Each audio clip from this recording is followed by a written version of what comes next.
October 2025 मायथाइ बारग' बिल दिहुनथाय आफाद बाक्सायारि लखिमपुर जिल्ला बिनि मावख'आवहाय रुंसारि आफाजामिनि कुमार नार्जारि जायखौहाय थुलुंगानि फुंखा होननानै बिमुं होनाय जादों। बिनि दिनै ब्रैथि रुंसारि सान फालिनाय हाबाफारि बेखौहाय बाक्सायारि लखिमपुर जिल्ला बारग' बिल दिहुनथाय आफाद आरो जोंनि धेमाजि जिल्ला खौसेथि बर' सुबुं आफाद जुथायैहाय बानजायनानै खुंनाय जादों।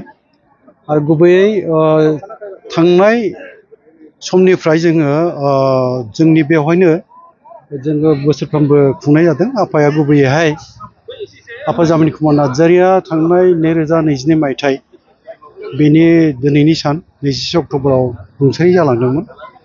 ओंखायनो दिनैनि बे अक्ट'खौ जोङो ब्रैथि सान हिसाबै जोंनि बावहायबो खुंनाय जादों। थांखिया बेनो जे बुंनो थाङोबा आफाजामिनि कुमार नार्जारिया आंनो जि अननायखौ होदोंमोन बेबायदि अननाय मोननांगौआबो खाफाल गोनां सासे सुबुंखौनो बुंनांगोन। माने गोनांथार जानाय समावहाय अननायखौ मोननाय जादोंमोन।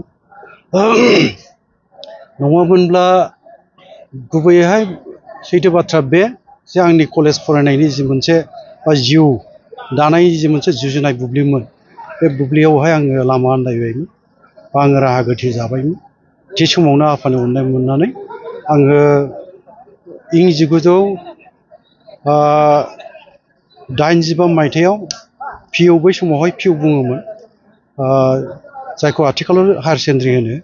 बे पिइउ आनजादखौ आङो उथ्रिसारनो हादोंमोन। आरो बेनि उनावहाय आङो बोसोरथाम फरायबावदों बङाइगाव कलेजावहाय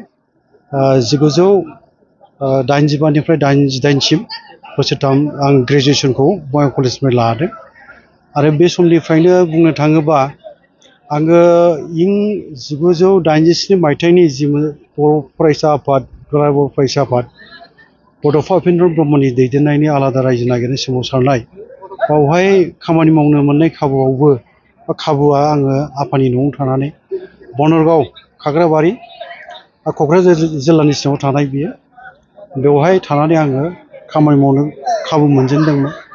बै समनि बनरगाव दख'रा बर' फरायसा आफादनि आफादगिरि दानसोरां नार्जारि आदामोनजों थाफानानै बर' हारिनि थाखाय आलादा रायजो नांगौ बे गोनांथिखौ लानानै रायजो राजाफोरनि गेजेराव गामि गामि हाबनानै जि मोनसे फोसावदिंनाय मेल खुंनाय बेफ्राव आङो साखाथि फाखाथि थाफानानै बा खाथियाव थाफानानै आङो सोलोंबोनो खाबु मोनजेनदोंमोन।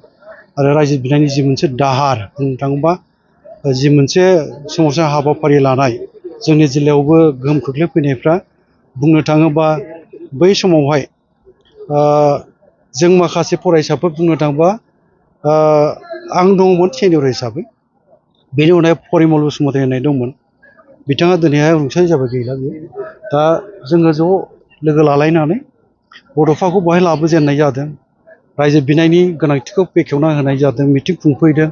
बेनिफ्राय लासै लासै आलादा रायजो बिनायनि जि मोनसे गोहोम बेबो लखिमपुर जिल्लायाव मैखोमैनो बाहागो लानायनि खाबुफोरखौ जोङो लानो गोनां जादों बा लादोंमोनबो। बावहाय गोबां जोंनि गेजेरनिफ्रायबो पुलिस मिलिटारि साजा मोननांदों, बुख्रुबजादों आरो बेबायदि जेल जानांदों।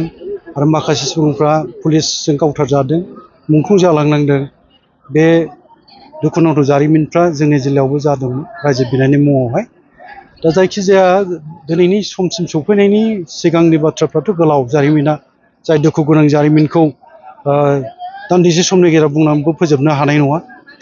गहपुर लखिमपुराव जालांनाय जाथायफोर आरो गोबां बर' मैखोम थानाय ओनसोलफ्राव बुंनो थाङोबा क'क्राझार जिल्लानि बाथ्रा, बै समनि बङाइगाव, नलबारि, बरपेटा, दरं, कामरुप बेफ्राव आरो सनितपुर, लखिमपुर बे आरो जेसेबां बर' थानाय मैखोम जायगाफोर, खोलाहाबो गवालपारा जिल्ला, साउथ कामरुप बेफोर जायगायाव नगाव, मरिगाव, कार्बि आंलं जेरावबो बर' हारिनि थाखाय रैखाथि थामोनथा नागिरनानै मोनथाम राजखान्थि दाबिखौ लानानै सोमावसारनाय जि मोनसे जोङो सोमावसारनायाव बाहागो लादोंमोन।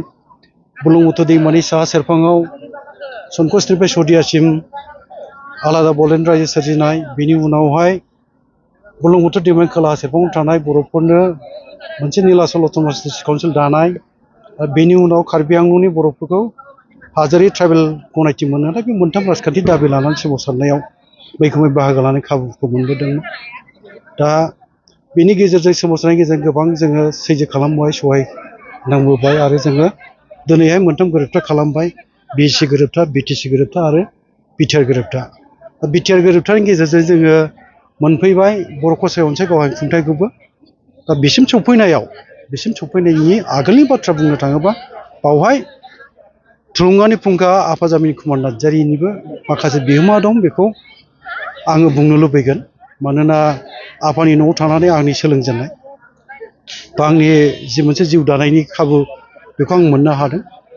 आरो बिनि उनावहाय बिनि न'आव थानानै जे आङो सोमावसारनाय हाबाफारियाव बाहागो लाजेननायनि बाथ्राफोर, बियो आफानि न'आव थानानै आंनि सोलोंथाइनि बाथ्राखौ लानानै बुंनांगौबा आफानि बिहोमा दं। दा आंनि गेजेरजोंनो माबा मोनसे मोजां खामानि जादोंबा बेयो रायजो राजा बिजिरनानै नायगोन, आंहा फोथायनाय दङ।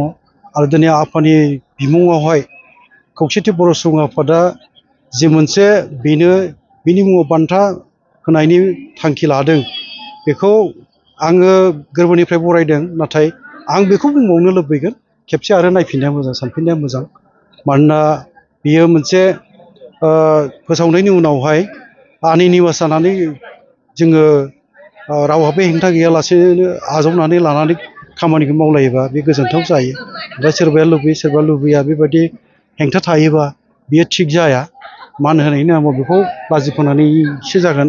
ओंखायनो आं बिदिखौ लुबैनाय नङा। खेबसे सानफिननानै नायनाया मोजां होननानै दिनैनि जे मोनसे ब्रैथि रुंसारि सान फालिनाय, बावहाय आङो खौसेथि बर' सुबुं आफादखौ खावलायदों। दा मा थांखियाव फैगोन बे उनाव मिथिहैगोन, रोखा जाहैगोन।